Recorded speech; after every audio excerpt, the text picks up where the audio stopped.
Hello भाई, स्वागत है आपका एक बार फिर से हमारे channel medico fact with doctor Shahnawaz. और मैं हूं आपके साथ डॉक्टर शाहनवाज। आज हम आपके लिए लीवर की एक ऐसी बीमारी के साथ पेश खिदमत हैं जिससे बहुत कम लोग वाकिफ़ होते हैं। जी हाँ दोस्तों, लीवर की एक ऐसी भी बीमारी है जिसका नाम है हेपेटाइटिस बी। आज हम इसी के बारे में आपसे बात करने जा रहे हैं। ये कैसे होती है, इसके लक्षण क्या हैं और इससे कैसे बचा जा सकता है। चलिए वीडियो को स्टार्ट करते हैं। दोस्तों, अगर आपने वीडियो को लाइक नहीं किया तो वीडियो को लाइक और शेयर ज़रूर करें, सब्सक्राइब करना ना भूलें और बेल आइकन का बटन ज़रूर दबाएं जिससे आपको हमारी लेटेस्ट वीडियो पर्याप्त होती रहे। तो चलिए वीडियो को स्टार्ट करते हैं। हेपेटाइटिस बी क्या है? यह लीवर का एक संक्रमण है जो हेपेटाइटिस बी वायरस के कारण होता है। यह तीव्र हो सकता है और उपचार के बिना हल हो सकता है। हालांकि कुछ रूप पुराने हो सकते हैं और इससे सोराइसिस और लीवर कैंसर हो सकता है। एचबीवी एक प्रमुख वैश्विक स्वास्थ्य चिंता है। दरअसल 2015 में एचबीवी से संबंधित लीवर की बीमारी 4 और हुई थी, जिसमें 88,07,000 मौतें दुनिया भर में हुई थीं। 2016 तक रोग नियंत्रण और रोकथाम केंद्र का अनुमान है कि संयुक्त राज्य अमेरिका में 8,62,000 लोग जीर्ण एचबीवी संक्रमण के साथ जी रहे हैं। एचबीवी से लीवर संक्रमण सूजन हो सकती है। एक व्यक्ति को एचबीवी हो सकता है और ये जाने बिना कि उन्हें यह है दूसरों को वायरस प्रसारित कर सकते हैं। कुछ लोग बिना किसी लक्षण के अनुभव करते हैं। कुछ को केवल प्रारंभिक लक्षण होते हैं जो बाद में ठीक हो जाते हैं। दूसरों के लिए स्थिति पुरानी हो जाती है। पुराने मामलों में वायरस समय के साथ बिना पता लगाए लीवर पर हमला करना जारी रखता है, जिसके परिणाम स्वरूप लीवर क्षतिग्रस्त होता है। चलिए बात करते हैं इसके लक्षण यानी सिम्टम ऑफ हेपेटाइटिस बी। कई एचबीवी संक्रमण शैशव अवस्था या बचपन के दौरान होते हैं। ऐसा इसलिए होता है क्योंकि प्रसव के दौरान माँ अपने बच्चों को एचबीवी दे सकती है। हालांकि डॉक्टर शायद ही कभी बचपन एचबीवी का निदान करते हैं, क्योंकि यह कुछ स्पष्ट लक्षणों का कारण बनता है। नए एचबीवी संक्रमण के लक्षण 5 वर्ष से कम उम्र के बच्चों में या दमित प्रतिरक्षा प्रणाली वाले वयस्कों में स्पष्ट नहीं हो सकते। 5 वर्ष और उससे अधिक आयु वालों में लगभग 30 से 50% प्रारंभिक संकेत और लक्षण दिखाएगा। तीव्र लक्षण वायरस के संपर्क में आने के लगभग 60 से 150 दिनों के बाद दिखाई देते हैं और वे कई हफ्तों से 6 महीने तक रह सकते हैं। हस्तांतरण एचबीवी संचारित होता है जब वायरस वाले व्यक्ति से रक्त, वीर्य या अन्य शारीरिक द्रव किसी ऐसे व्यक्ति के शरीर में प्रवेश करता है जिसके पास यह नहीं है। अधिक विशेष रूप से संक्रमण हो सकते हैं, जैसे कि जब एचबीवी वाली महिला बच्चे को जन्म देती है, यौन क्रिया के दौरान सुई, सिरिंज या अन्य दवा इंजेक्शन उपकरणों को साझा करने के परिणाम स्वरूप, असुरक्षित टैटू तकनीकों का अभ्यास करने से, रेजर और टूथब्रश जैसी व्यक्तिगत स्वच्छता की वस्तुओं को साझा करने से। एचबीवी इनके माध्यम से नहीं फैल सकता, जैसे कि भोजन या पानी पीने से, साझा खाने के बर्तन में स्तनपान, गले लगना, चुंबन, हाथ पकड़ने, खांसना, छींक आना, कीड़े का काटना वगैरह वगैरह। वायरस शरीर के बाहर कम से कम 7 दिनों तक जीवित रह सकता है। इस समय के दौरान यह अभी भी संक्रामक का कारण बन सकता है यदि ये किसी ऐसे व्यक्ति के शरीर में प्रवेश कर सकता है जिसे इसके खिलाफ टीका नहीं मिला। क्या यह इलाज योग्य है? वर्तमान में एचबीवी का कोई टीका नहीं है, लेकिन टीका लगवाने से शुरुआती संक्रमण रोका जा सकता है।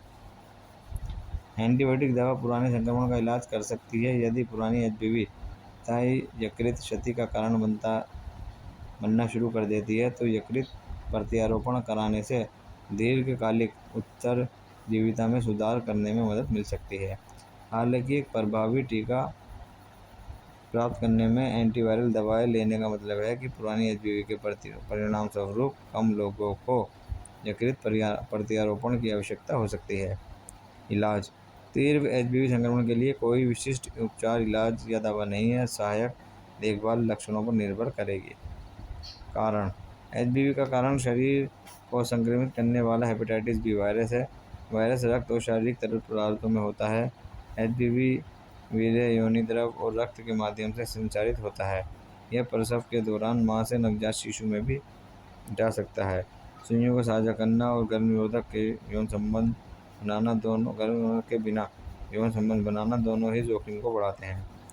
लोग एचपीवी से भी संक्रमित हो सकते हैं जब वे दुनिया के किसी ऐसे हिस्से में जाते हैं जहाँ संक्रमण अधिक आम है। एक व्यक्ति जागरूक हुए बिना वायरस को फैला सकता है, क्योंकि हो सकता है कि उसके कोई लक्षण ना हो।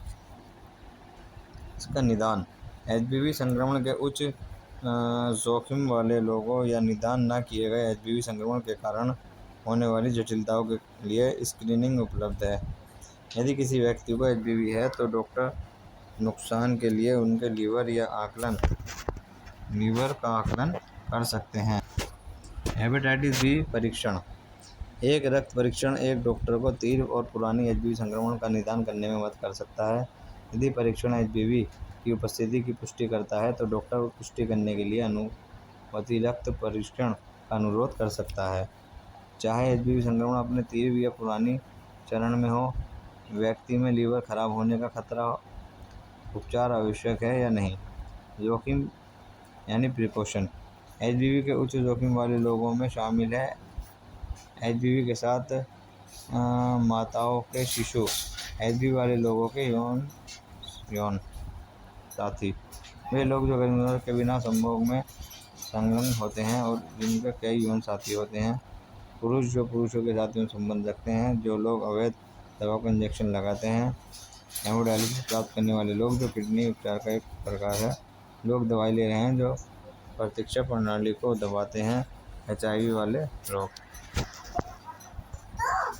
लीवर हमारे शरीर का एक अहम अंग है। यह डाइजेशन में मदद करने के साथ साथ टॉक्सिन को बाहर निकालता है और प्रोटीन का संकलन करता है। इसी लीवर से जुड़ी बीमारी है हेपेटाइटिस, जो लीवर में सूजन पैदा करती है और उसे नुकसान पहुंचाती है। अगर हेपेटाइटिस गंभीर हो तो ये लीवर फेलियर या लीवर कैंसर की वजह बन सकता है। हेपेटाइटिस हेपेटोट्रोपिक वायरस के कारण होता है और कभी कभी यह ज़्यादा शराब पीने और केमिकल या दवाओं के कारण भी होता है। एक दूसरे तरह का हेपेटाइटिस तब होता है जब आपके शरीर का इम्यून सिस्टम आपके लीवर की स्वस्थ कोशिकाओं पर हमला करना शुरू कर देता है। ये बीमारी कुछ हफ्तों के भीतर ठीक भी हो सकती है, यह लंबे वक्त तक खिंच भी सकती है। हेपेटाइटिस वायरस 5 तरह के होते हैं: hepatitis A, hepatitis B, hepatitis C, hepatitis D और हेपेटाइटिस ई।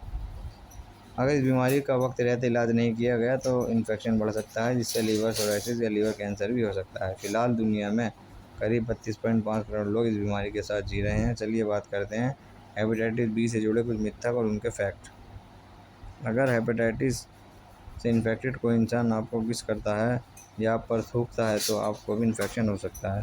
सच्चाई: लार से हेपेटाइटिस का इन्फेक्शन होने की संभावना नहीं है और इसके ज़रिए इन्फेक्शन फैलने की संभावना भी काफ़ी कम है। हेपेटाइटिस किसी इंसान के संपर्क में आने या शरीर के तरल पदार्थ खून व सीमेन के शरीर में पहुंचने और सेक्सुअल कंटेंट से होता है।